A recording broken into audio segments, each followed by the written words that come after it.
L'un des engagements de la France depuis le discours de Ouagadougou du président Emmanuel Macron est d'apporter un soutien à l'entrepreneuriat et à l'innovation dans les continents.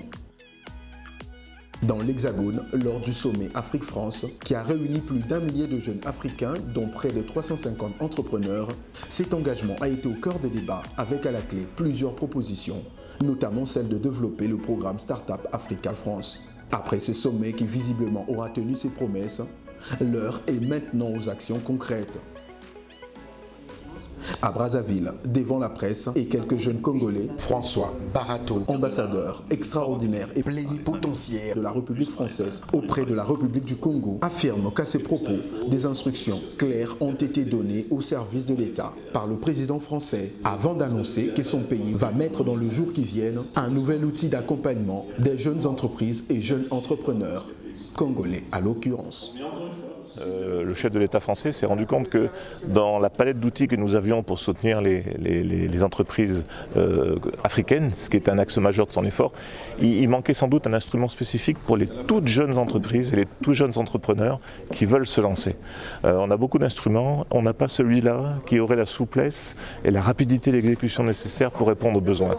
Donc l'instruction qui a été donnée en fait au service de l'État, c'est de travailler à la constitution de cet instrument pour qu'on puisse répondre à cette demande là qui est extrêmement important. Une bonne nouvelle pour Dester Trésor Omuno, CEO de l'incubateur Kosala, l'un des participants aux assises tenues en France, qui, au-delà du satisfecit, appelle par ailleurs les entrepreneurs congolais à s'engager résolument dans l'action.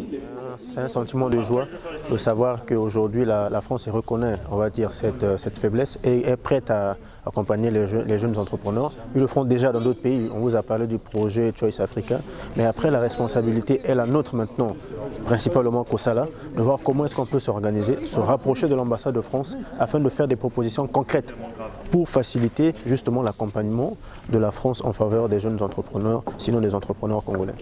Parce que justement, du côté de la France, on n'entend pas traîner pour mettre en place cet outil novateur au bénéfice de start-up et PME africaines. L'État demande quelque chose, les services travaillent pour essayer de répondre à son attente. Je pense que c'est juste un dispositif novateur à trouver.